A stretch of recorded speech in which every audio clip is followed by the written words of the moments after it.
Bonsoir tout le monde.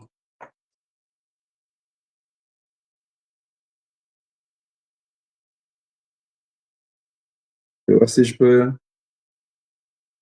essayer de faire participer nos amis de TikTok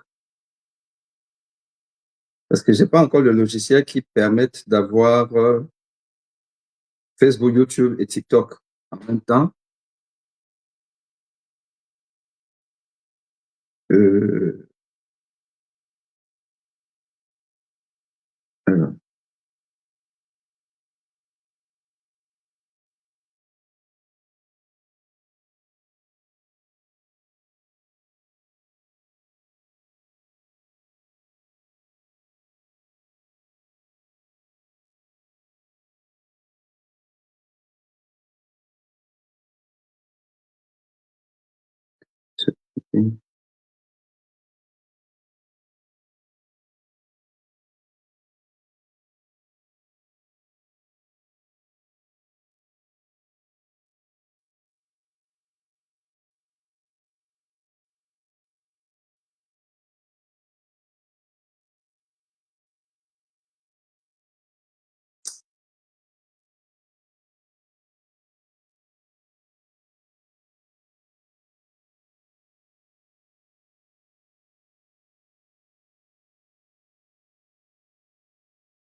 OK.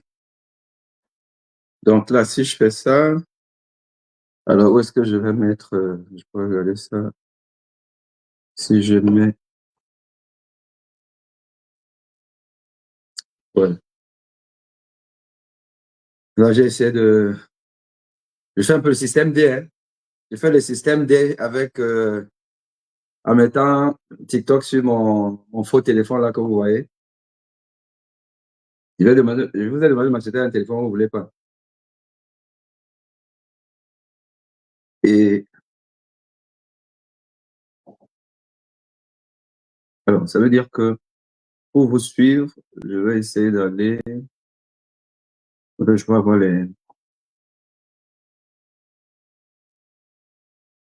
vais suivre le direct ici. Ah, c'est ça. Je suis le direct comme ça.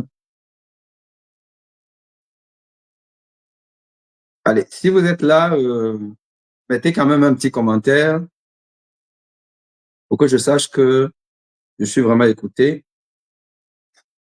Mettez un commentaire et surtout, partagez, tapotez, mettez des cœurs, parce que nous allons parler de quelque chose d'important. Nous allons parler de comment nous pouvons entrevoir l'avenir, non seulement de notre pays, le Cameroun, mais de notre continent. Donc, sécurisez le live, tapotez, mettez des cœurs, allez vous abonner sur mes pages, notamment ma page YouTube, qui traîne encore, hein, ça rame. Je viens juste de m'y mettre, mais ça rame, ça rame, ça rame. J'ai à peine 1000 abonnés, hein, mes frères. Comment vous faites aussi ça là? Allez vous abonner. Hmm? Il y a je crois qu'il y a des sites, je ne sais pas si c'est des blogueurs, des gens qui font quand même du bon boulot, qui reprennent les lives de beaucoup de personnes et mettent euh, sur leur page. Et finalement, parce qu'ils ont quand même une certaine audience, et on finit par être vu, écouté. Parce que s'il faut juste que je me contente des 90 vues qu'il y a souvent sur mon YouTube, alors que dans les autres pages, des gens qui relaient, qui prennent entièrement, hein. Là, aujourd'hui, je sais que mes amis je ne sais pas comment ils s'appellent encore, 237 quelque chose, je sais qu'ils vont prendre ça. Quand ils vont faire les 4K de vues, moi, je serai peut-être avec mes 20K, là. Mes 20K, mes 20 vues. On va faire comment? Nous sommes des petits. Nous sommes des petits, mais qui avons besoin de vous. Nous avons besoin de votre soutien. Nous avons besoin que vous fassiez le petit effort qu'on vous demande. C'est de vous abonner à nos pages, de liker, de commenter et de partager, partager, partager. Si nous voulons conquérir notre liberté, nous devons être soutenus, nous devons être connus. Il faut qu'il y ait une masse critique du peuple qui soutient ceux-là qui prennent des risques. Parce que nous prenons des risques, parce que nous nous sacrifions, parce qu'au lieu de faire autre chose, je suis là et beaucoup sont là à pareil moment à essayer de vous sensibiliser. On essaie d'aller au front pour vous. La seule chose qu'on vous demande, faites de nos pages de place to be. Parce que ces gens, quand ils savent même que nous avons un poids, que derrière nous, il y a le peuple, ils ne nous prennent pas de haut et ils discutent, ils se mettent à table. Parce qu'aujourd'hui, l'opinion publique est une arme fatale contre les dictatures, contre les tyrannies, l'opinion publique. Il n'y a aucun tyran qui peut exterminer son peuple. Aucun. Il sait que les premiers à tomber vont faire peur aux autres et les gens fuiront. Or, nous devons venir en bouclier masse. Ils ne peuvent pas. Et l'opinion publique internationale mondiale doit être mise en contribution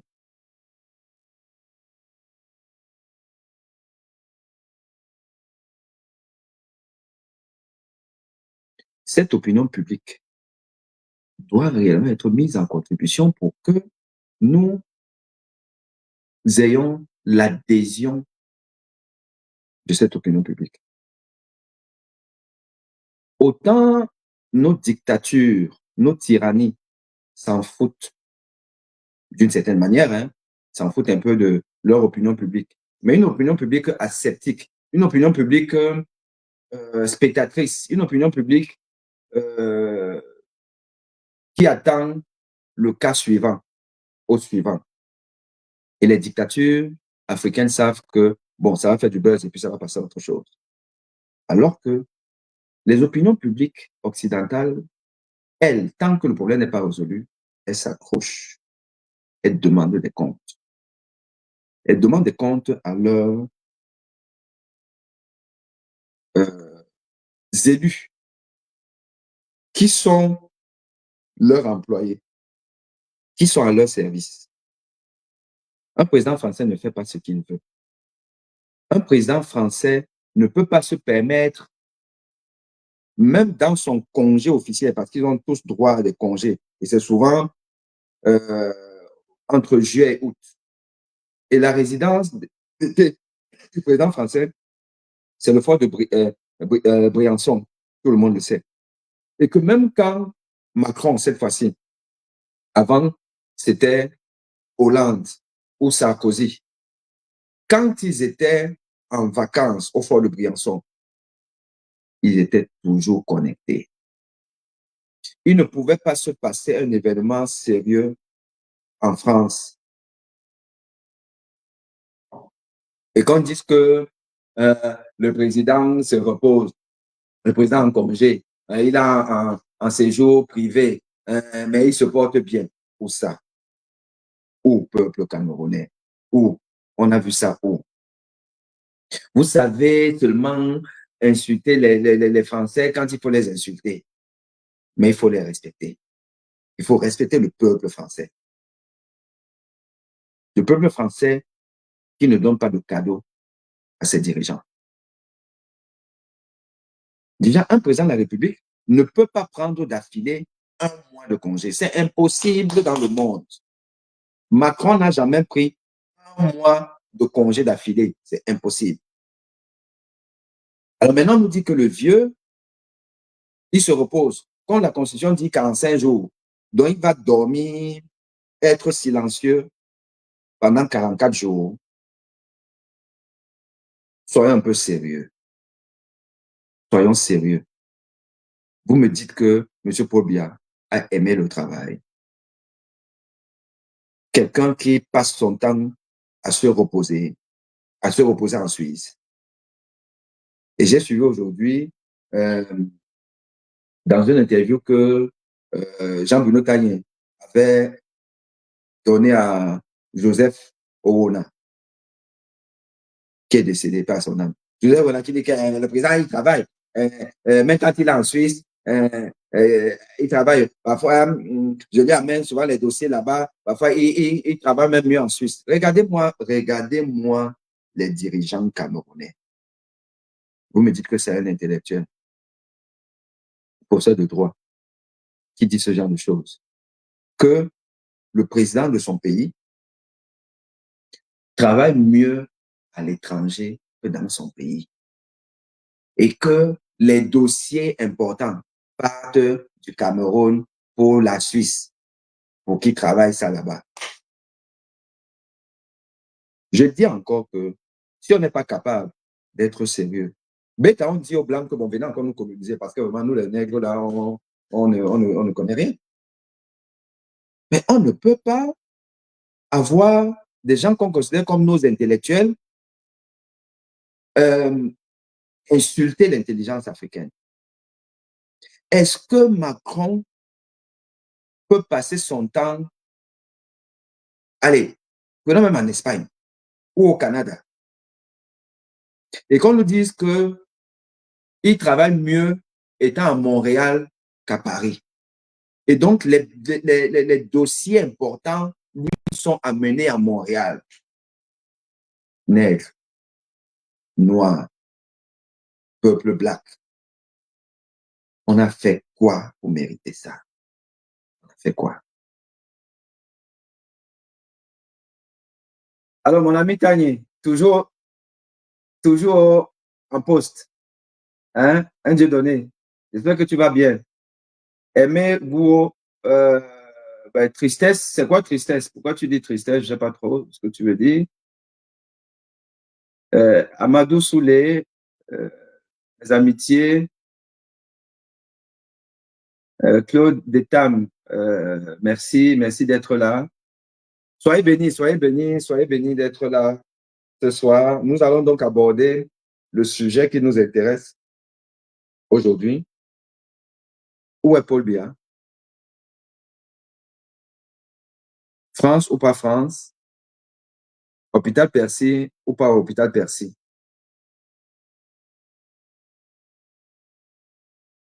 Et comme je vous ai dit, je me suis rendu à l'hôpital Percy aujourd'hui.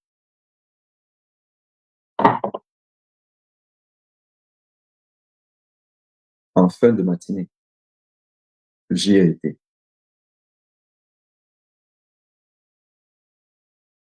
Et je partais pour rencontrer les autorités de cet hôpital, la direction de l'hôpital, pour discuter avec eux d'un certain nombre de choses en rapport avec le séjour supposé du président de la République du Cameroun dans cet hôpital. Je suis arrivé à l'hôpital, je me suis présenté à l'accueil. Je me suis présenté, je suis médecin, je voudrais rencontrer le médecin-chef, parce que là-bas, l'hôpital, ce n'est pas un directeur d'hôpital, c'est un médecin-chef. C'est un hôpital militaire, je vous précise. Pour discuter d'une situation en rapport avec un patient et tout ça. Bon. Et la dame de l'accueil m'a emmené à la direction. Et à la direction, où elle a dit à l'assistant de direction que bon, voilà, c'est un médecin et tout, il veut rencontrer. Elle m'a donné un formulaire d'audience à remplir. Le formulaire est imprimé vraiment dédié aux militaires. Le formulaire dédié aux militaires. Parce que tel qu'il est formulé, et tout, les cadres, bon, c'est quoi votre grade, machin, tout, et tout ça là. Mais effectivement, à côté, j'ai une petite observation et elle m'a dit, bah, écoutez, c'est pas certain, c'est parce qu'il il est très occupé et tout, donc voilà. Mais bon, si c'est que c'est pas possible, peut-être que vous laissez votre contact, on pourra peut-être vous appeler et tout. Alors, ce que je voudrais déjà dire aux Africains qui m'écoutent, et je vous remercie de m'écouter, de prendre votre temps pour m'écouter. Copions les bonnes habitudes. Copions les bonnes habitudes. Quand c'est bon ailleurs, disons que c'est bon et imitons ce qui est bon. Ne restons pas dans des comportements qui sont les comportements des gens qui ont encore les vestiges de leur brimade, de leur bastonnade, de leur humiliation et qui veulent répéter aux autres ce qu'ils ont subi. L'Africain aime trop le faux protocole. L'Africain aime trop se donner une importance qu'il n'a pas, qu'il ne mérite pas.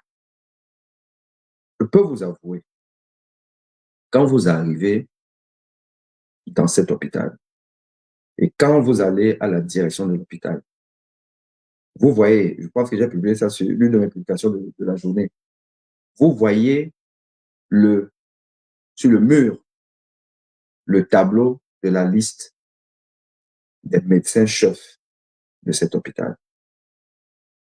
Tous des généraux. Des généraux. Et des généraux d'une des plus puissantes armées du monde. Le médecin-chef d'un hôpital comme Percy, il est général.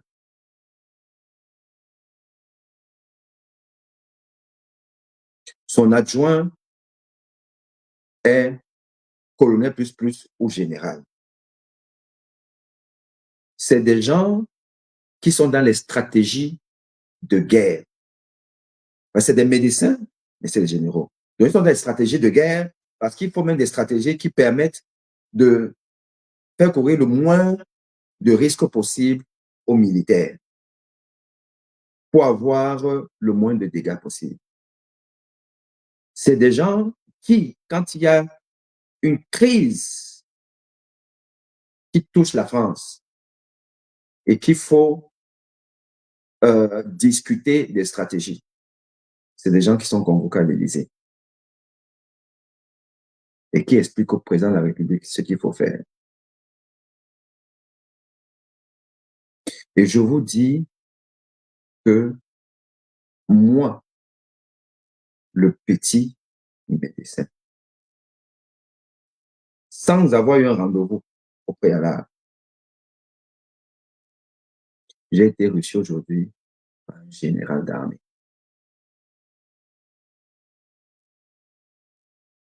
Pourquoi? Parce que en France et en Occident, on respecte les statuts des gens. Je serais parce qu'on a le droit tous, puisque dans cet hôpital, on soigne tout le monde. Je peux être monsieur lambda, qui est une famille enfin, parents d'un malade et tout, je vais être reçu. Et ça, on va dire, je n'aurais pas été reçu. Pas que je n'aurais jamais été reçu, mais là, comme ça, tout aussi, je viens, tant, mais parce que je me suis présenté en tant que médecin. Et que, en face de moi, c'est des militaires, mais c'est aussi des médecins.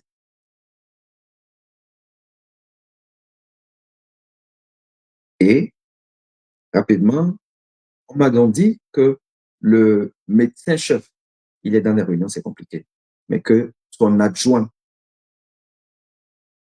va me recevoir. Enfin, on va demander, on va voir s'il peut vous recevoir. Donc, faites un tour à l'hôpital et tout. Je d'ici 10-15 minutes, je vous appelle. C'est l'assistant de direction. Je vous appelle si c'est bon ou si ce n'est pas bon, comme ça on reporte. 5 minutes après, elle dit, docteur, vous êtes où? Vous êtes encore là? Oui, le médecin adjoint va vous recevoir, général d'armée. Et donc, je suis revenu et l'assistant m'a conduit à son bureau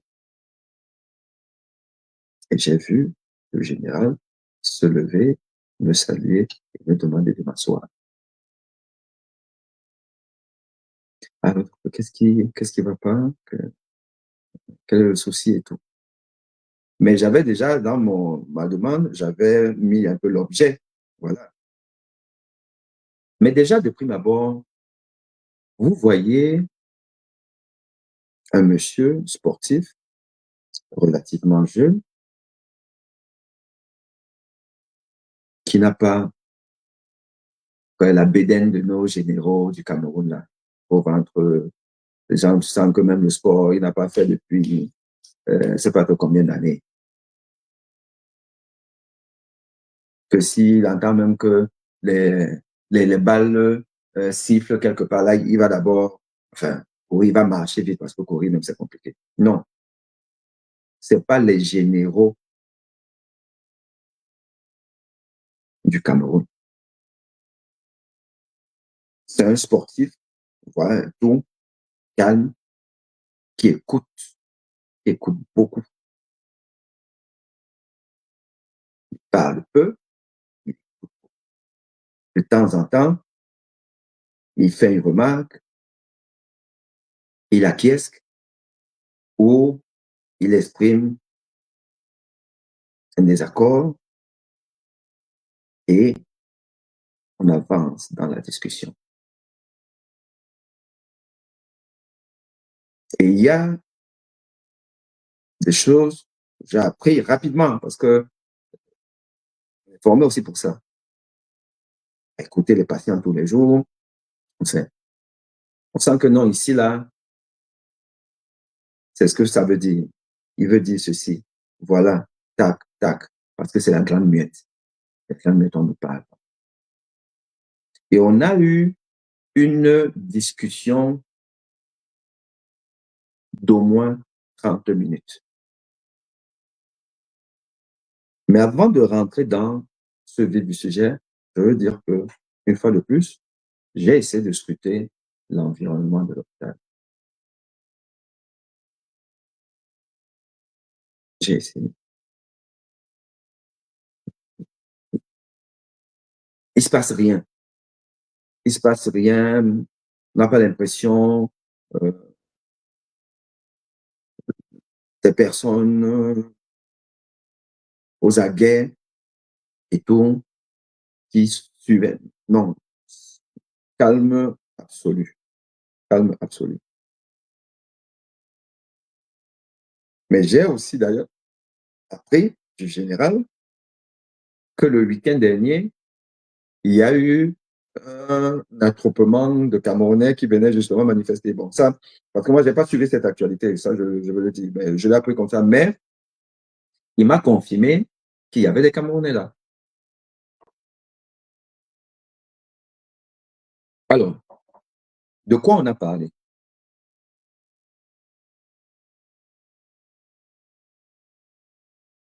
Dans ma demande pour justifier qu'on me reçoit avec l'urgence, j'avais dit que je venais parce que j'avais été là 2 jours avant. Et j'ai eu une discussion avec le médecin de la réanimation qui a opposé un refus. Non, dans la demande, j'ai dit que j'avais été là et il y a eu une situation anticonfraternelle avec le médecin de la réanimation. J'aimerais qu'on en discute pour trouver une solution et pour pas que je puisse aller euh, dans une action ordinale. Action ordinale, ça veut dire euh, action à l'ordre des médecins, parce que nous sommes dirigé par l'ordre des médecins. Mais je disais ça, je savais que j'étais en train de dire une connerie, que c'était pas une connerie, mais c'était pour justifier, motiver le fait que je voudrais être reçu le plus tôt possible. Et le général m'a fait la remarque. Quand on était dans la discussion, à un moment donné, je vous parlerai un peu de ça, c'est juste un petit boutade et qu'on en a rigolé. Euh, dans la discussion, pour la discussion, à un moment donné, il me dit, ben, dans votre demande d'audience, vous avez évoqué la possibilité d'aller à l'ordre des médecins, mais vous savez que nous sommes un hôpital militaire, nous avons un régime spécial et nous ne sommes pas sous l'égide du ministère de la Santé, mais du ministère des Armées. C'est-à-dire que, monsieur, mon général, je sais. Je sais. Et donc, c'est-à-dire que je ne peux pas traduire un médecin militaire à l'ordre des médecins, qui est sous la tutelle du ministère de la Santé. Non, le ministère de la Défense. Je dirais que mon général, je le sais. Bon, je l'ai mis comme ça, juste parce qu'il fallait que j'écrive quelque chose, mais non, je sais tout le monde. OK. Donc ça, on a botté en touche. Alors, quand j'ai pris la parole,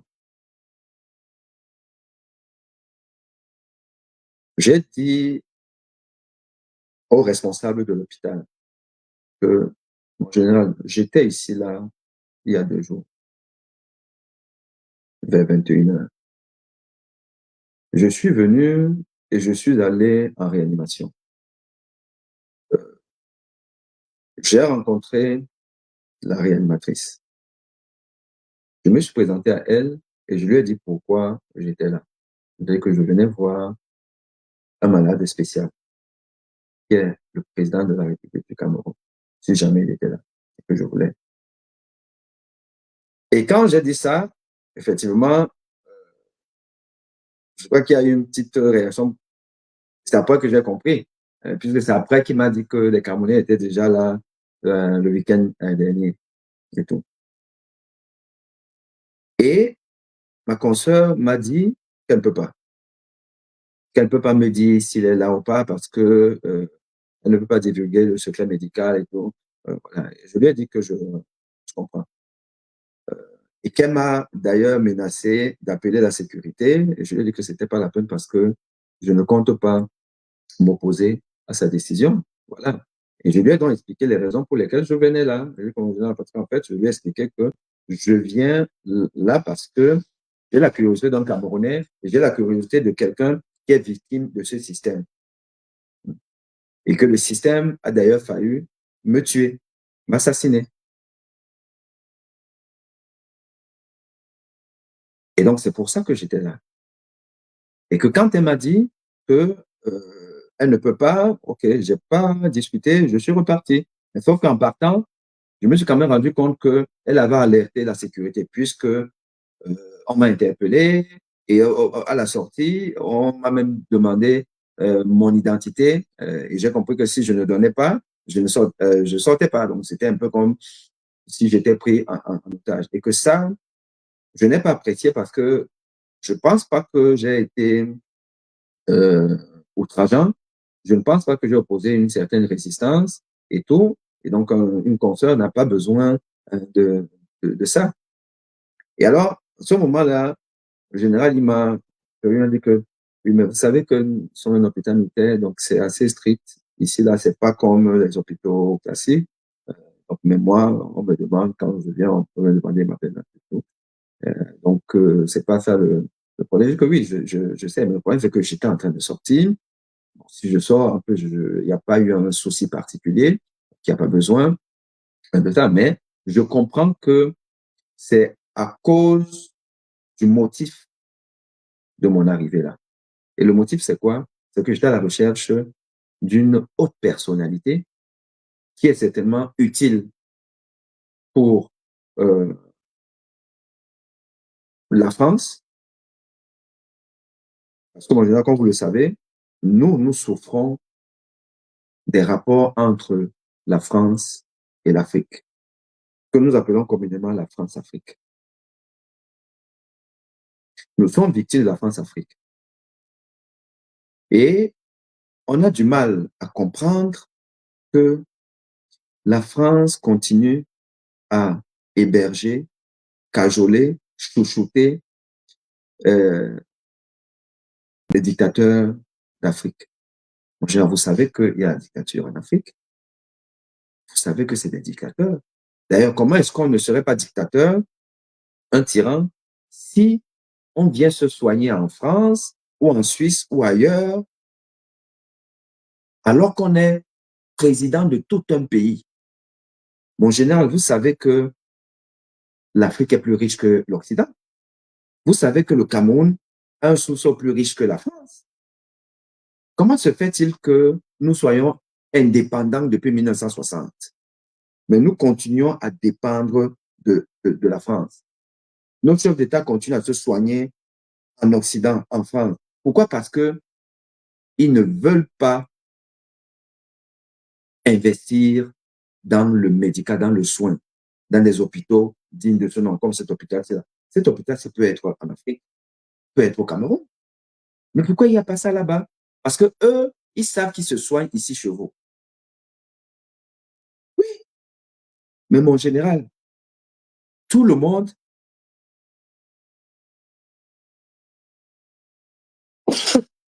ne peut pas se soigner en France. Il est là parce qu'il écoute beaucoup. Il parle peu. Et il me dit à un moment donné, oui, mais vous savez que on est obligé de soigner tout le monde. On ne peut pas refuser de soigner quelqu'un qui se présente à nous. Voilà, vous le savez. Vous savez, par exemple, que vous ne pouvez pas refuser de soigner un malade. Et là, j'étais content de sa question. Puisque c'est une question qui a fait l'actualité au Cameroun récemment, vous vous souvenez, quand l'artiste Aïdjo Mamadou était malade et après il est même décédé, et que j'ai fait une sortie pour dire que, je ne vais pas dire Assia, et que les gens qui adoubent la dictature de M. Paul Biya ne peuvent pas avoir ma sympathie. Et j'étais dans le ressentiment d'un citoyen, je n'étais pas dans le ressentiment d'un médecin, mais puisque forcément, on fait un lien entre Aimé Boni et puis le docteur Boni ou professeur Boni. Donc, les gens disent, un médecin, machin, on va te traduire à l'ordre des médecins. Et je vous ai fait le point là-dessus. Je vous ai fait le point sur les dispositions du code de déontologie médicale. Et monsieur le général m'a tendu la perche pour aborder ça. Et j'ai compris que, en fait, comme eux, ils sont soumis au code militaire, mais pas de la santé publique. Donc, quand il dit que même vous, vous savez que vous êtes obligé de, je vais comme en général, non. Permettez-moi de vous dire non. Et je vais vous expliquer pourquoi. Il y a deux conditions à remplir pour que je refuse de soigner un malade. Je peux refuser de soigner un malade. Et pour cela, je dois remplir deux conditions. Premièrement, il faut que j'ai une raison personnelle pertinente qui ne me met pas dans les dispositions de pouvoir soigner tel ou tel malade. Il a secoué la tête. Et deuxièmement, il faudrait que la personne ne soit pas dans une situation d'urgence vitale. Ou alors, si elle est en situation d'urgence vitale, il faut qu'il y ait un collègue qui puisse assurer exactement les mêmes soins. Si ces deux, ou disons trois conditions sont remplies, je peux dire que je ne soigne pas un malade. Je peux dire que je ne soigne pas le président Paul Biya. Et moi, mon général, et c'est pour ça que je viens vous voir, C'est pour ça que j'ai décidé de venir voir la direction. Il faut qu'il y ait une jurisprudence dans le monde qui ne va pas concerner que la France, mais le monde entier. Que la jurisprudence soit la suivante. Les personnes à même d'offrir des soins de santé à leur peuple, comme la déclaration de Almata l'avait préconisé dans les années 80. Santé pour tous à l'an 2000. En général, il n'y a pas de santé pour tous en Afrique, vous le savez. Les gens meurent pour pas grand-chose. Au nom de quoi donc ceux-là doivent donner la santé aux populations africaines qui ont de l'argent, qui gèrent l'argent du peuple, l'argent du contribuable, utilisent ça pour des fins qui n'ont rien à voir avec le bien du peuple. Et je faisais allusion par exemple aux valises d'argent de Bongo qui arrosaient les dirigeants français. Au nom de quoi ces personnes, et en plus de ce que, elles spolient les peuples, elles volent de l'argent. Mais aussi, elles ont le droit de circuler, d'aller partout. Parce qu'elles n'ont pas besoin de visa. Elles ont des passeports diplomatiques. Et ces personnes, ces dirigeants, viennent donc ici, là, se soigner. Évidemment, vous vous sentez obligé de les soigner parce qu'elles sont là, ces personnes. Parce qu'elles sont arrivées là. Et les peuples qui meurent en Afrique, vous pensez qu'ils peuvent arriver ici? Et est-ce qu'ils doivent arriver ici? Ou alors ils doivent pouvoir se soigner en Afrique? Ils doivent pouvoir se soigner en Afrique. Et ils ne se soigneront en Afrique que si on refuse de soigner les dictateurs en Occident. Donc, monsieur mon général, euh, vous comprenez pourquoi je viens vous voir? Je viens vous voir parce que il faut qu'à un moment donné, les hôpitaux français, les hôpitaux occidentaux n'accueillent plus nos tyrans. Parce que sinon, on ne s'en sortira pas.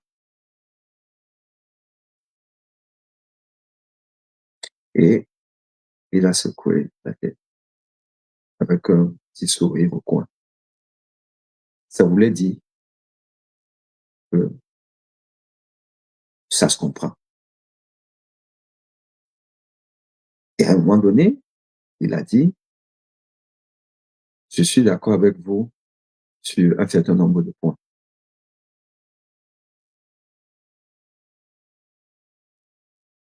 Ça veut dire ce que ça veut dire. Mais évidemment, c'est l'armée, c'est la grande muette. On exécute les ordres, les lois. On dit, il faut recevoir un tel. Ils vont recevoir. Est-ce qu'ils ont reçu M. Paul Biya?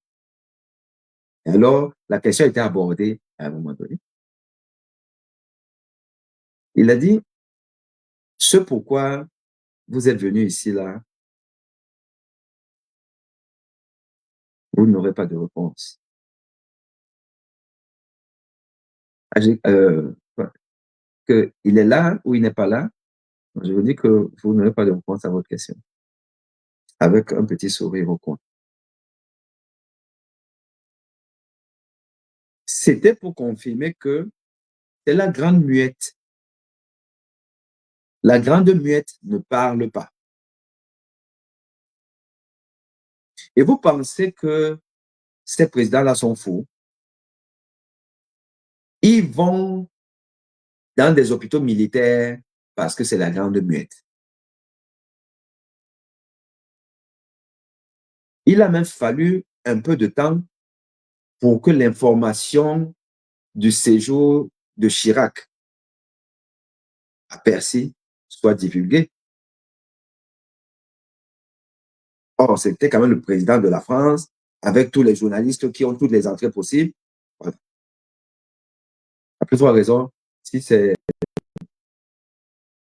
un dictateur africain qui n'intéresse pas plus que ça tous les journalistes, enfin, aller chercher. Mais une fois que l'information arrive, ils vont l'avancer. Mais bon, ils ne vont pas trop chercher. Donc, nos tyrans le savent.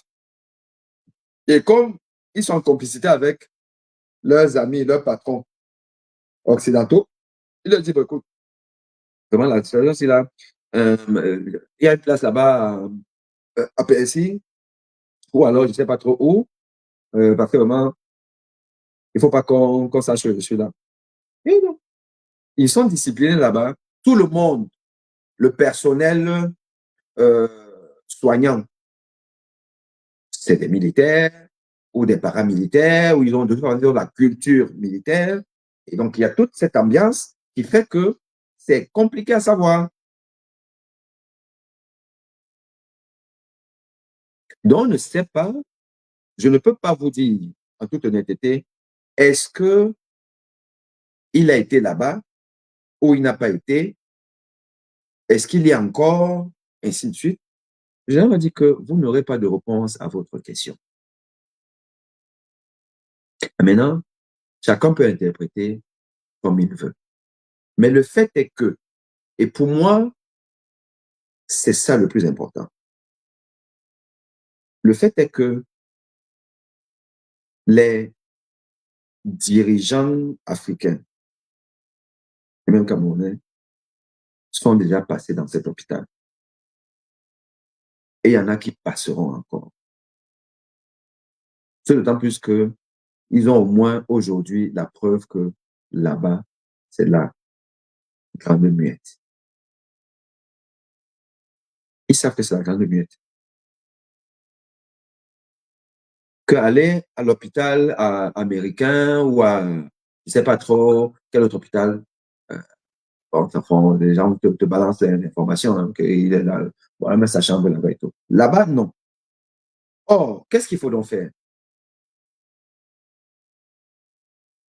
Il faut mener des actions, pas des actions de coup d'éclat, euh, one shot, comme il y a donc eu le week-end dernier, et il me l'a dit. Parce que bon, les gens sont venus le week-end dernier, ils en ont fait peut-être le bruit tout. So what? So what? What else? What else? Ils sont restés dans le coin. Alors que là, ce qui est certain, c'est que les militaires, hein, et donc je peux vous assurer que le rapport est déjà monté. Hein. Le rapport est déjà monté qu'il y a un médecin camerounais qui est venu là pour comprendre et pour s'insurger contre le fait que nous continuons soigner les dictateurs africains. Parce que je lui ai dit que, mon général, soyons sérieux, pendant que vous soignez nos dictateurs, vous participez à la mort des peuples africains qui ne peuvent pas se soigner parce qu'il n'y a pas des hôpitaux là-bas dignes de ce nom. Donc, vous voyez qu'il y a une co-responsabilité. Et il y a même une question humanitaire, de droits de l'homme. Je vous assure que j'ai m'a regardé, il a secoué la tête. Il a dit, peuple africain, cessons d'être dispersés, cessons d'être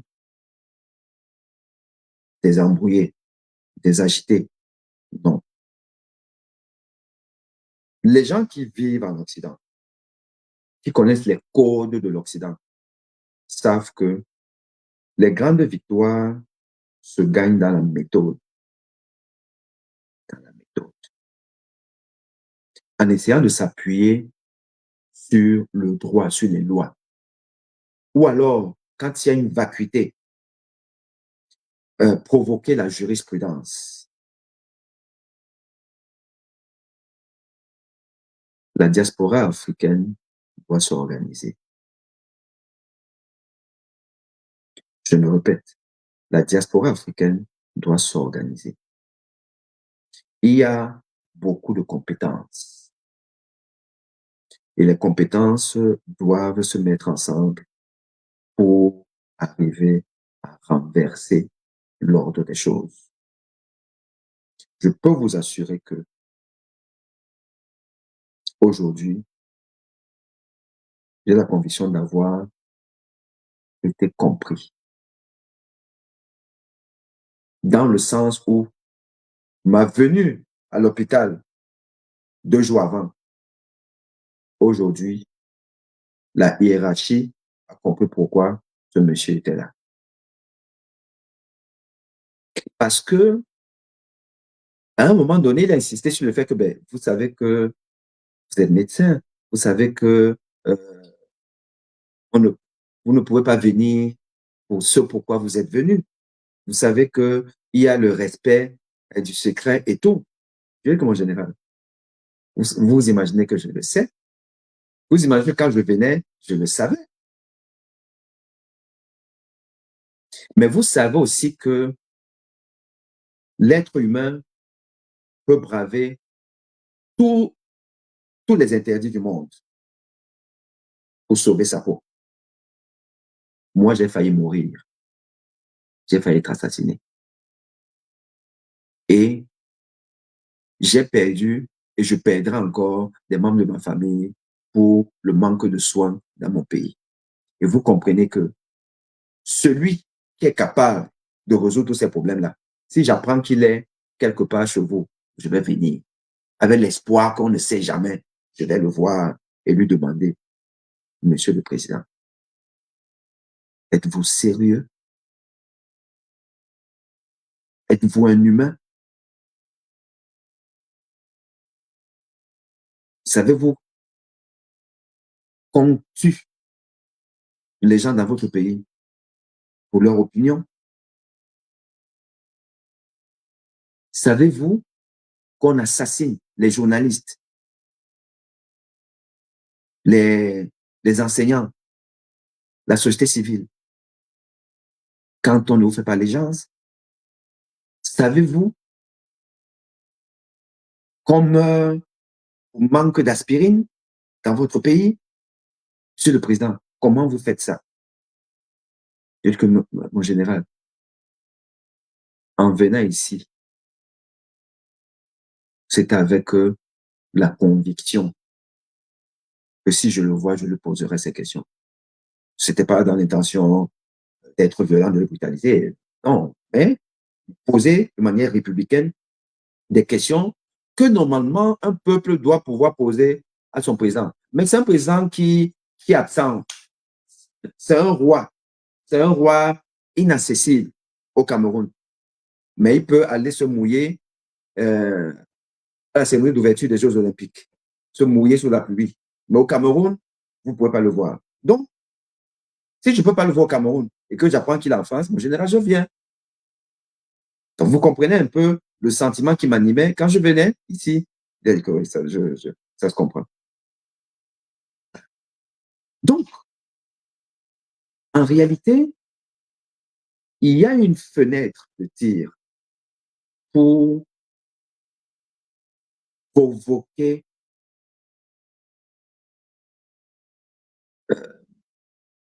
la mise en place d'une jurisprudence.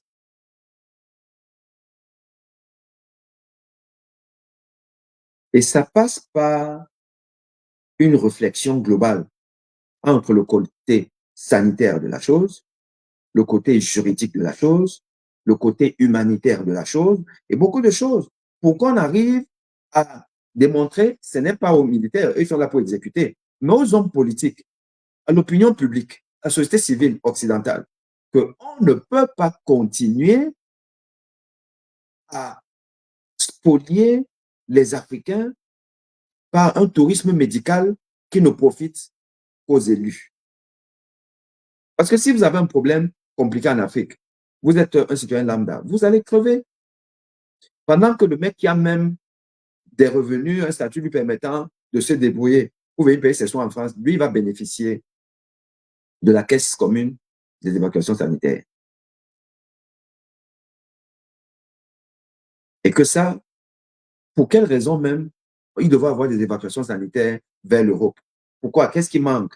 Les Africains ne sont pas suffisamment intelligents pour pouvoir réaliser toutes les prouesses, tous les soins, toutes les opérations. Ils sont intelligents. Pour preuve, beaucoup travaillent en Occident.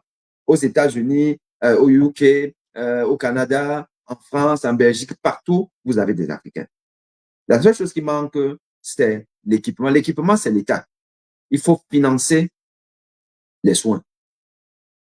Et au lieu de le faire, eux, ils viennent chez vous.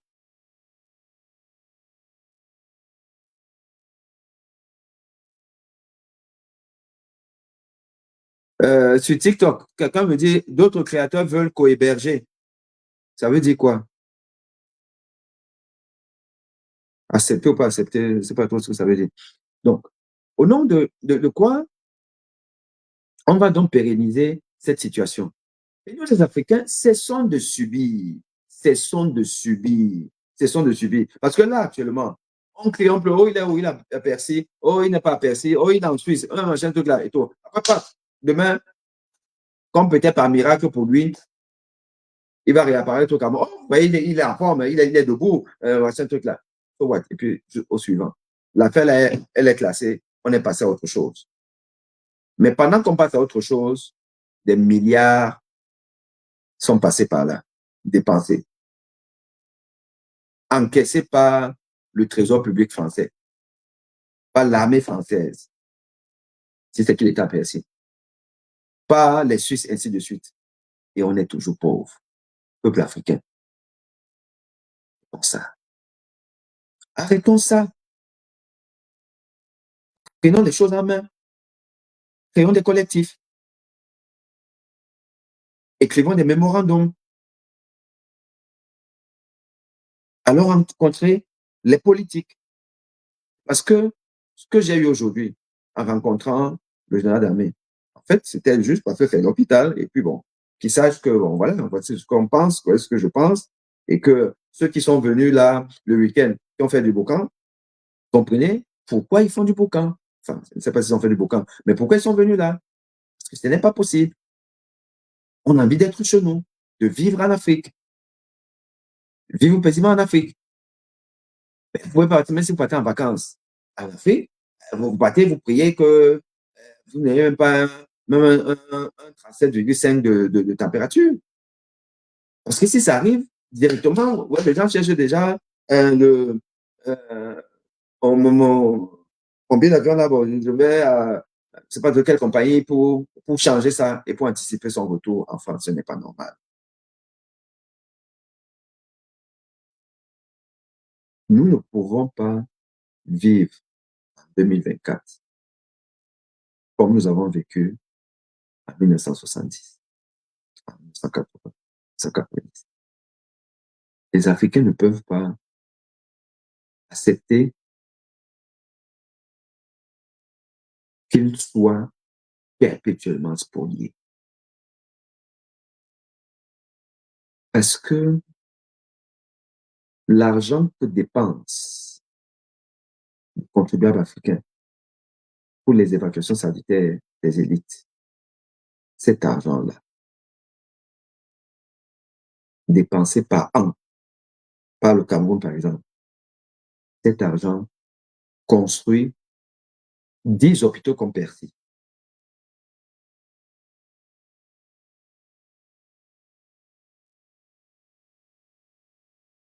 Alors, comment peut-on expliquer qu'on accepte ça? Moi, j'ai par exemple dit que il suffit que les Africains soient solidaires. Dans cet élan collectif pour lutter contre le tourisme médical des dirigeants africains, que le collectif des médecins et des paramédicaux décide de gréver. Décide de gréver. Parce que si le corps médical africain, et avec il y aura une solidarité des Français, parce qu'on sait que le Français, de tous les jours, là, qui vous côtoie, il est humain. c'est les hommes politiques qui ont d'autres ambitions, d'autres velléités. Parce qu'ils savent que une France pauvre va être compliquée pour eux. Et donc, ils essaient de tirer les bénéfices qui viennent ci et là, et notamment de leurs précarés africains. C'est pour ça qu'ils font, euh, voilà, ils entretiennent ces politiques de la France-Afrique. Mais le français classique, il peut comprendre que, ben oui, non, quand même, il y a un problème. Oui, on doit être solidaire à ces gens-là et tout. Non, parce que bon, nous, on ne travaille pas. Une semaine paralysée. Le système sanitaire français va être paralysé si les Africains sont solidaires. Ils disent que bon, nous, on grève. On grève pourquoi? Parce que nous sommes dans des conditions, euh, comme on le sait, qui sont des conditions sous-évaluées. La plupart des Africains qui travaillent en France travaillent pas à la hauteur de leur mérite.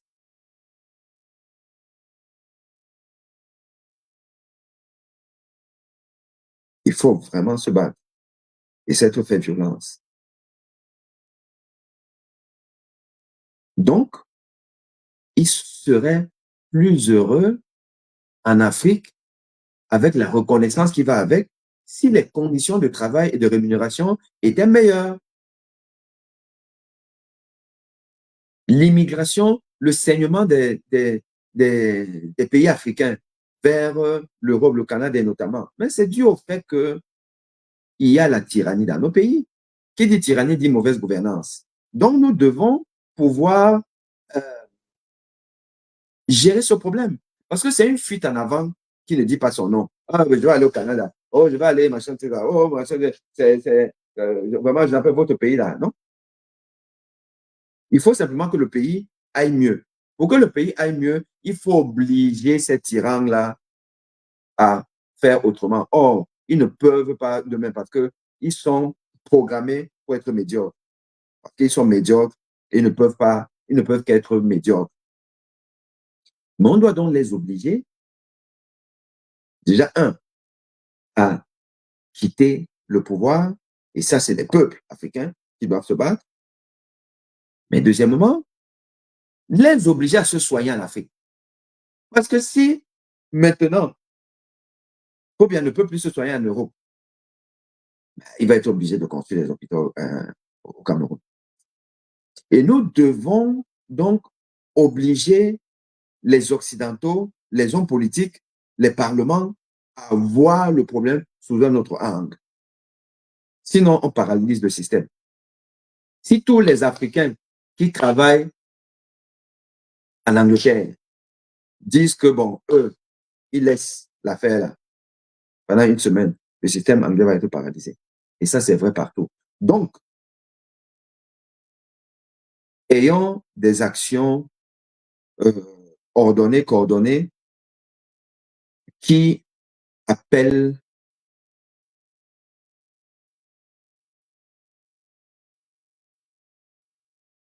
qui convoquent notre intelligence et notre capacité à pouvoir profiter de la législation, si elle existe. Si elle n'existe pas, il faut la provoquer. Et elle est provoquée par des actions qui alertent l'opinion publique et qui alertent les hommes politiques, qui questionnent sur les rapports entre la France et l'Afrique, l'immigration. Quel est le problème de l'immigration? Quelles sont les causes de l'immigration et les conséquences de ça?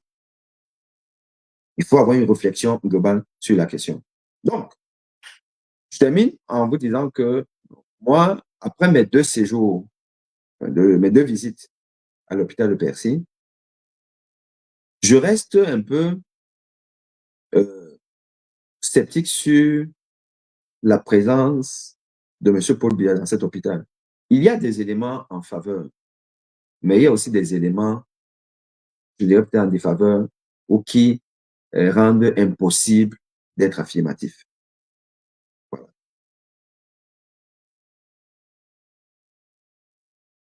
Mais dans tous les cas de figure, j'ai au moins une conviction. C'est que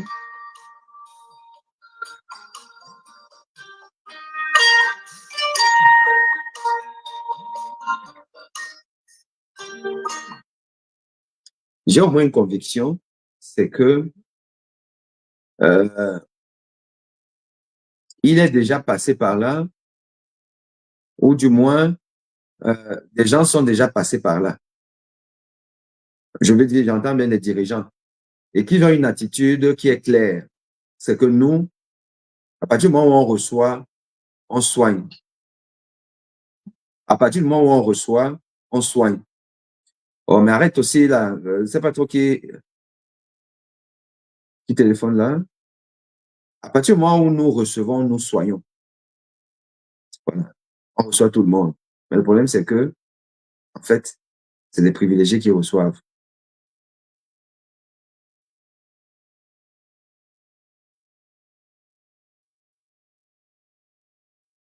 C'est des privilégiés qui le reçoivent. Des privilégiés africains, de la dictature africaine, qu'ils reçoivent.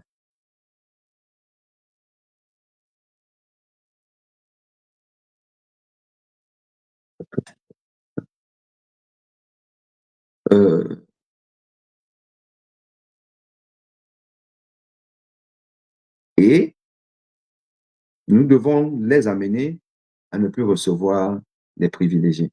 S'ils veulent, on va les amener,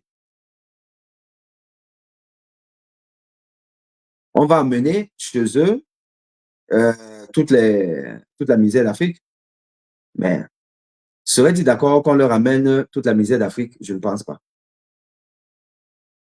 Je ne pense pas qu'ils accepteraient ça. Et donc, pour ça, la misère d'Afrique doit rester là-bas avec leurs dirigeants.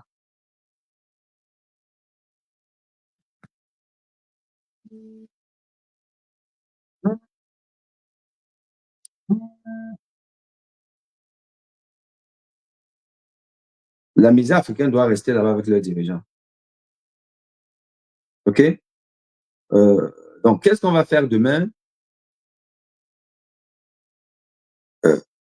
si le président camerounais réapparaît?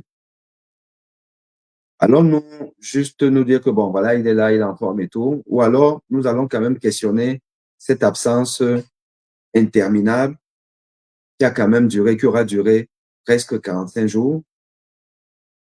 Est-il possible, est-il concevable qu'un peuple africain accepte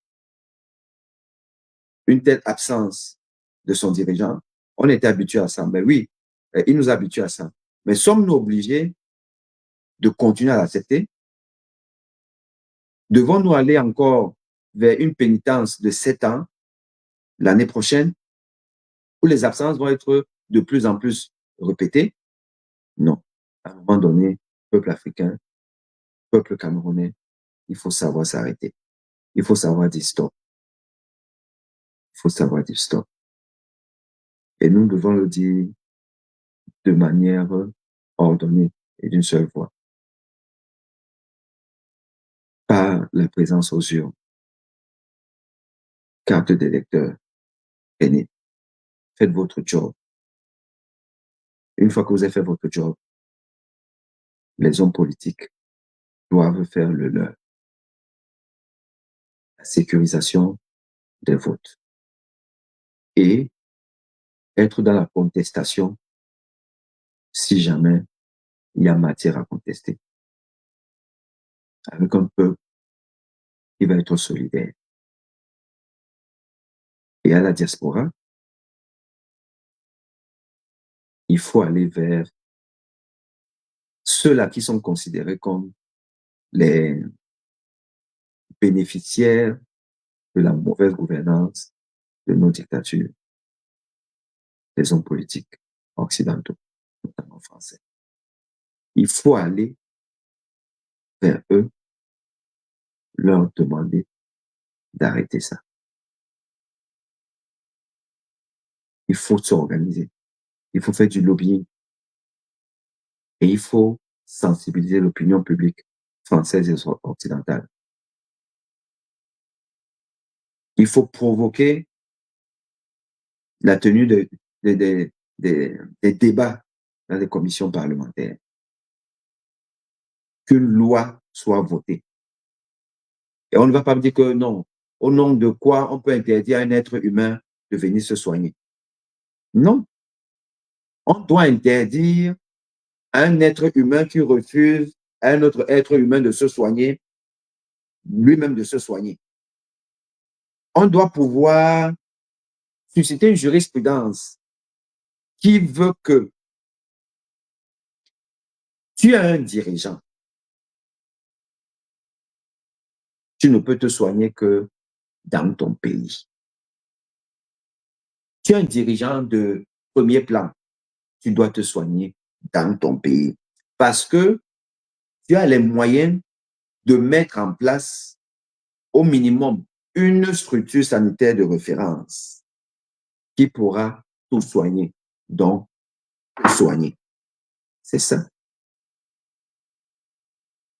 Parce que sinon, dire que on doit soigner tout le monde, c'est de l'hypocrisie. Puisqu'il y a la barrière des visas. Le Camerounais lambda, même s'il a les moyens, ses petits moyens, qui peut prendre l'avion pour venir ici, là, il n'a pas de visa. Mais le dictateur a le visa pour venir là. Donc, c'est l'hypocrisie occidentale qui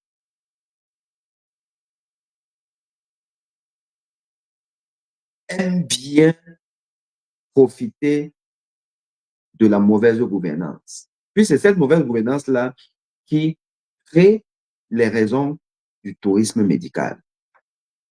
Or, le tourisme médical rapporte beaucoup de milliards à la France et à tous les pays à système de santé compétitif. Rapporte beaucoup de milliards. Et ces milliards viennent d'où? Ces milliards viennent d'Afrique.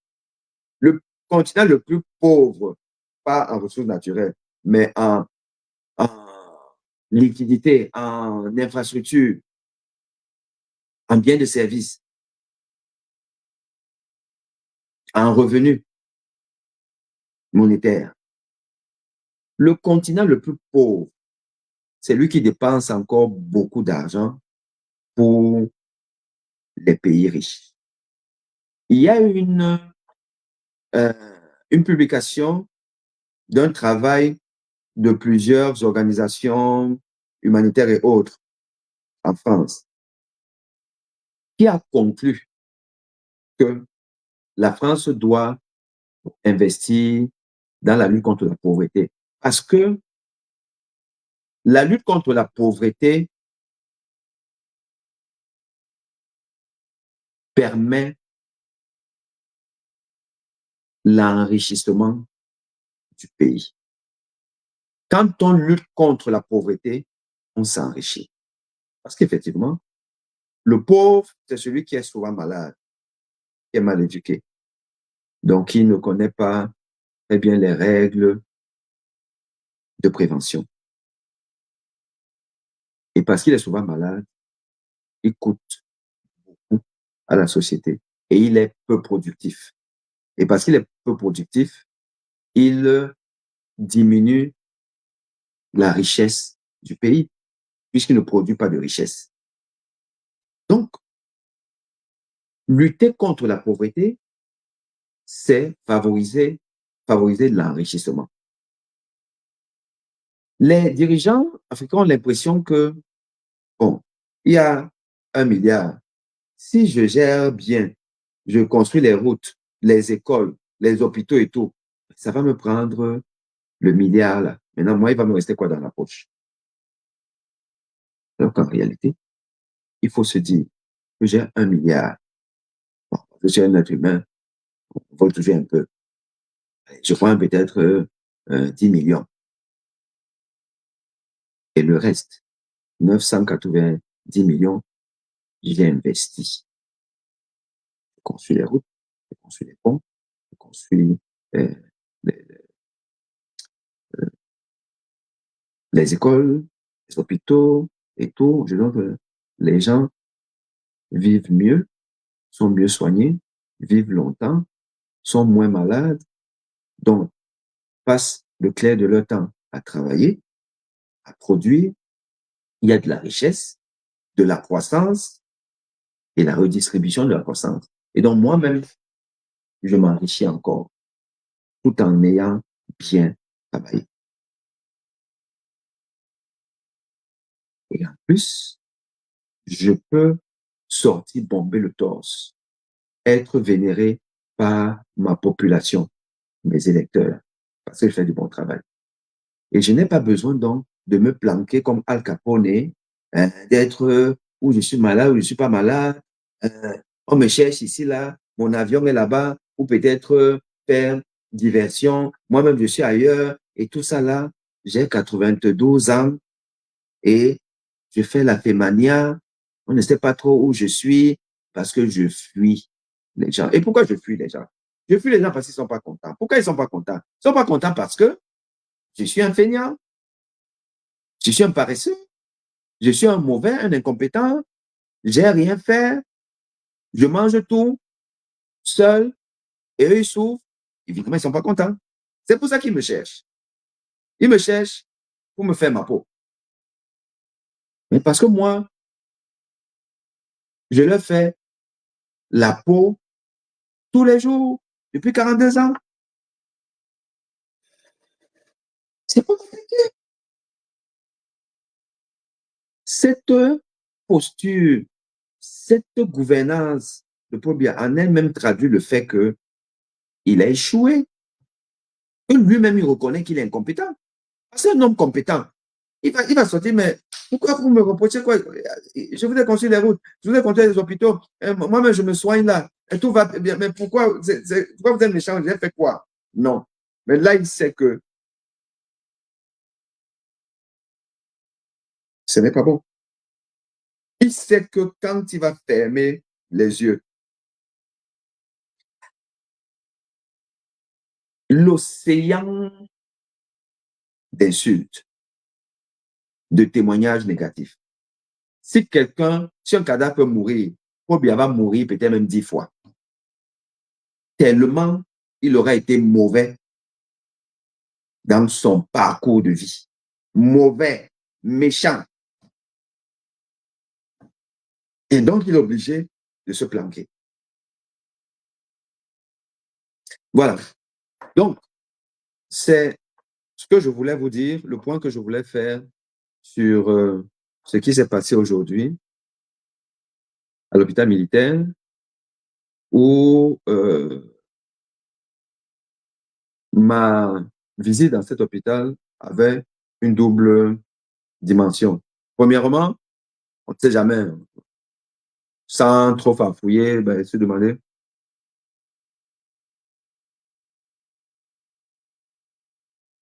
se demander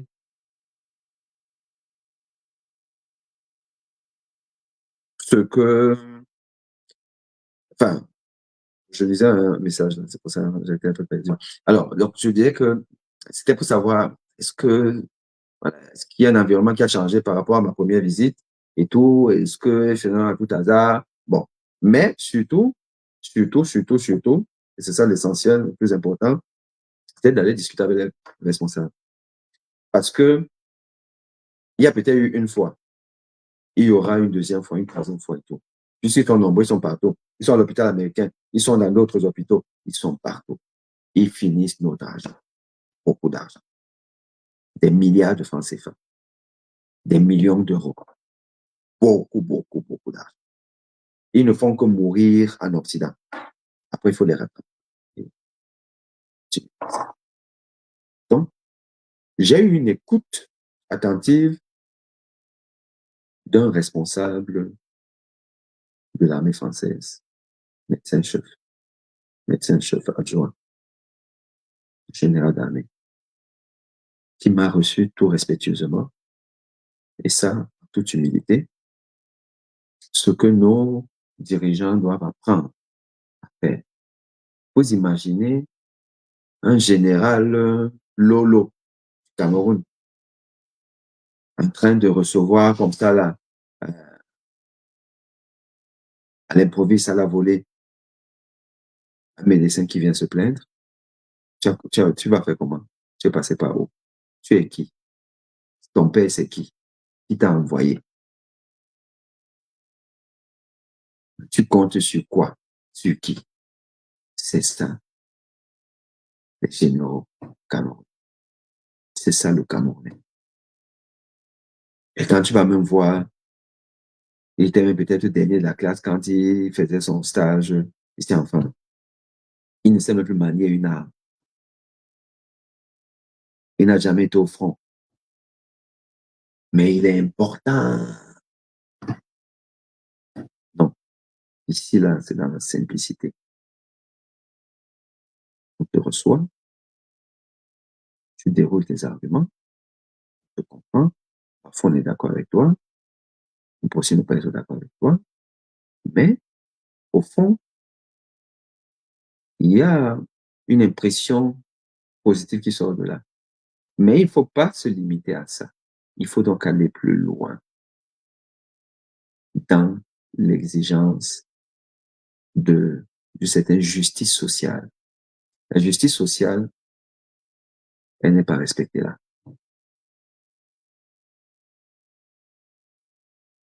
Elle n'est pas respectée parce que, en France, tout citoyen peut se soigner, avoir le même niveau de soins que le président de la République. En France, tout citoyen, même un sans-papier, peut avoir le même niveau de soins que le président de la République. Parce que il peut se faire soigner dans tous les hôpitaux, même le Percy là. L'hôpital Percy, tout le monde peut se soigner là-bas. Tout le monde peut se soigner à Georges Pompidou, à Pitié-Salpêtrière, au CHU de Marseille, machin, tout le monde peut. Et c'est dans ces hôpitaux que le président de la République se soigne. Quand je travaillais à l'hôpital Georges Pompidou, Madame François Mitterrand, elle était veuve déjà à l'époque, se soignait là-bas sous une autre identité. Bon, elle vient plus se soigner comme ça, mais se soignait là-bas. Pensez pas qu'ils se soignent au ciel, ils ont une navette qui les amène là-bas. Non, c'est là, c'est dans les hôpitaux où nous travaillons. C'est là qu'ils se soignent. Mais au Cameroun, c'est du mystique. Ça va faire comment pour que Paul Biya se soigne à l'hôpital à Kentini? Ça va commencer par où? Le ministre de la Santé même, il va faire comment pour se soigner à l'hôpital de son ami, la Kentini? Se soigner là où tout le monde est? Non. Il va prendre l'avion pour venir dans un hôpital, parfois même, voilà, normal ici, là, parce que déjà, il ne faut pas se mélanger avec les gens. Les Africains, apprenons à gouverner différemment. Soyons humbles, simples. Soyons simples.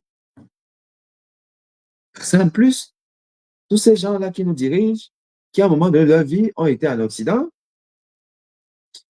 et ils ont vécu dans la simplicité ici, là, de leurs enseignants, de leurs patrons et tout, dans la simplicité. Dès qu'ils rentrent là-bas chez nous, tu peux un peu saluer quelqu'un.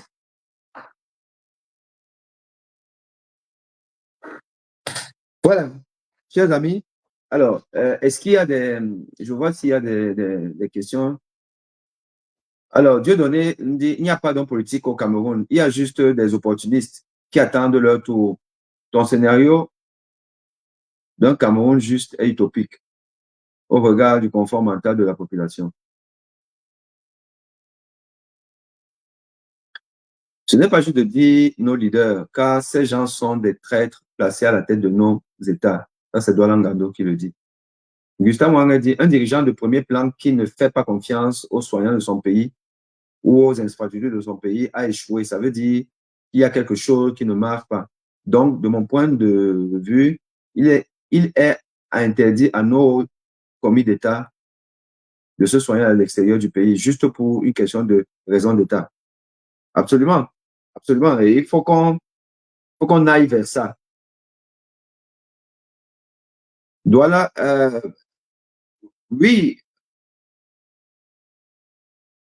Ah, c'est peut-être toi qui appelais. Qu'est-ce qui s'est passé? Qu'est-ce qui s'est passé?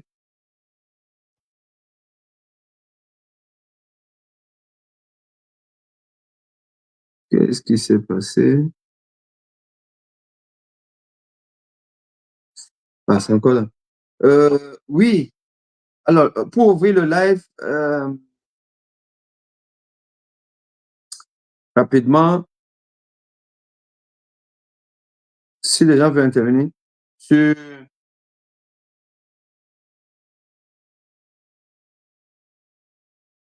sur TikTok, ce serait, allez, je te mets ça ici là. Sur TikTok, ce serait, les gens peuvent intervenir sur TikTok directement. Alors, toi maintenant, une fois de plus,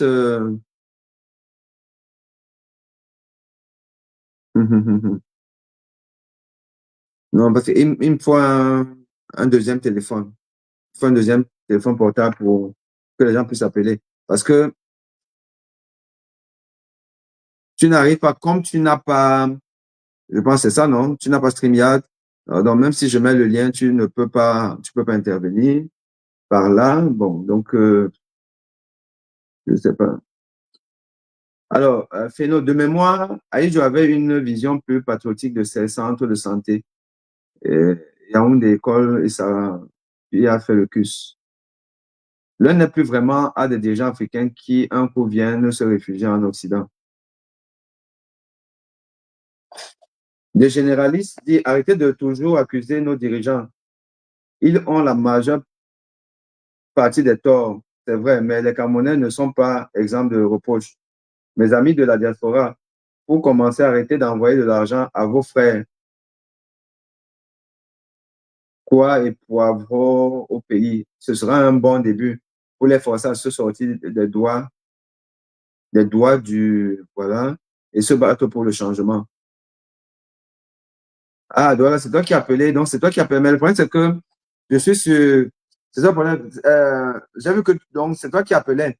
Mais comme je suis sur TikTok avec ce téléphone-là, malheureusement, ce ne sera pas possible cette fois-ci. Mais je vais trouver une solution parce qu'il me faut soit je trouve l'application qui permet d'avoir toutes les plateformes sur une même diffusion. Parce que StreamYard n'a pas ça, malheureusement. StreamYard permet YouTube, Facebook et d'autres comme LinkedIn, mais pas TikTok. Donc, il me faut une application qui permettra de diffuser sur les trois en même temps. Donc, ça fait que euh, il y aura toujours la possibilité de m'avoir à partir du téléphone portable. Alors, alors avant ça, est-ce qu'il y avait quoi? Féno dit, on n'entendra jamais qu'un Chinois ait évacué en Occident, un pays encore sous-développé récemment. Ben oui, c'est ça. Ben oui, c'est ça. Claude Etan, c'est pour cette condition Dr. qu'il a été transféré là-bas pour sa fin, permettant la stratégie d'organiser notre maintenance dans le système Ojula, France-Afrique. Voilà la seule raison que nous n'aurons plus la nouvelle de M. Biya. Cette année, attendons la surprise qui se profile à disait, mais comment ça? C'est ça qu'on nous a dit. Il y a le communiqué des membres du gouvernement non, qui disent qu'il va bien et qu'il va incessamment rentrer et qu'on sait que justement, il a intérêt à rentrer avant la deadline des 45 jours et que c'est donc pour bientôt. Bon, on nous dit qu'il va bien et qu'il va rentrer. Euh, donc, ce monsieur-là, c'est un miraculé. Hein.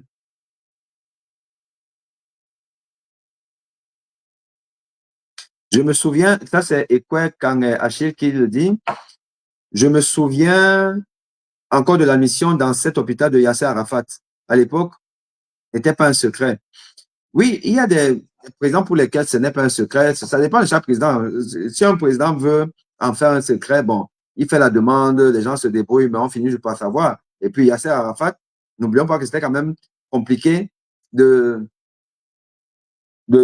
taire, enfin, de garder secret Yasser Arafat. Yasser Arafat, ce n'est pas Paul Biya.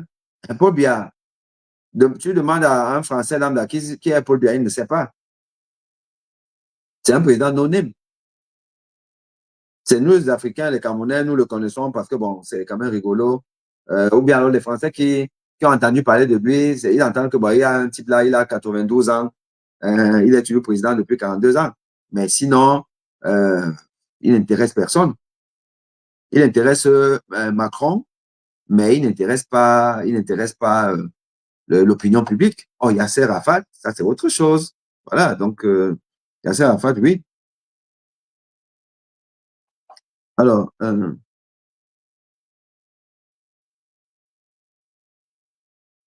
ici, là, si je prends TikTok, qu'est-ce que vous dites?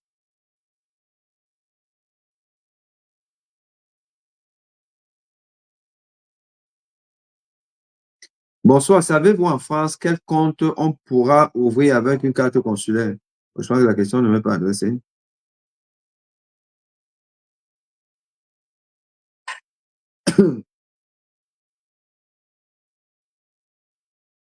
Et les débiles vont continuer à soutenir cette imposture.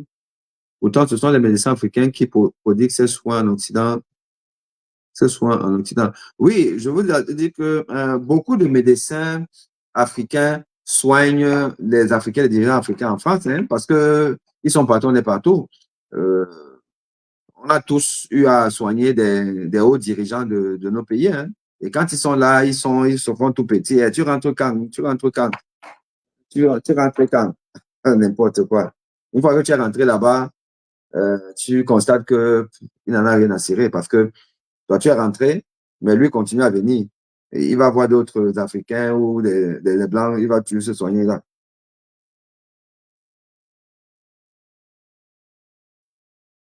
Pourquoi la diaspora camerounaise ne s'unit-elle pas pour le futur des enfants nés hors Cameroun?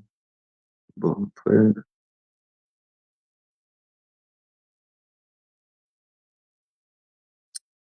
euh, malheureusement, nous avons encore du mal à mettre nos intérêts personnels de côté au profit de tous. Oui, ça, c'est le propre du Camerounais particulièrement. Euh, et forcément, parce qu'il y a des hôpitaux, le Cadet vient en Europe. Nos grands hommes d'affaires, nos grands médecins, pourquoi ne pas mutualiser les ressources pour construire des grands hôpitaux chez nous? Mutualiser les ressources, c'est le rôle de l'État. Il y a des structures privées, mais qui ont des moyens qu'elles ont, ces structures-là. Mais de manière générale, la santé est un domaine régalien de l'État. Il y a de l'argent. Il faut mettre de l'argent pour construire des, des- des- des hôpitaux, des vrais hôpitaux. Voilà, il y a de l'argent. Il faut qu'on cesse toujours de se dire que oh, le privé, oh, la diaspora est tout. Quelle diaspora? La diaspora a déjà même du mal à arriver au Cameroun parce que la double nationalité n'existe pas. Les, les visas sont chers, ainsi de suite. C'est l'État. Et le problème aussi du peuple, c'est que le peuple est toujours dans la fuite en avant. Pourquoi vous ne vous réunissez pas pour machin? Qui doit se réunir? Pendant ce temps, les dirigeants continuent à bouffer, à voler. Oui. Et que quand vous venez même, vous les gens de la diaspora, vous venez avec un projet, vous savez comment ça se passe. On va vous tourner, vous torpiller, machin, truc. Si vous ne donnez pas des bacs chiches et tout, rien ne se passe. Non. L'État doit prendre ses responsabilités. Et pour ça, il faut juste un bon dirigeant. Il faut un bon dirigeant, il faut un dirigeant visionnaire qui dit que bon, moi, voici ma direction. Dans un an, dans 5 ans, dans 10 ans, je dois arriver à tel endroit. C'est tout. Ou bien, Aïe, Dieu nous a tués. Aïe, Dieu nous a tués. Aïe, Dieu nous a tués. Mal mauvais. Bon, chers amis, allez, je vous dis merci. Euh,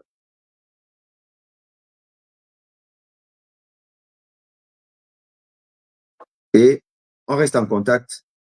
À très bientôt. Ciao.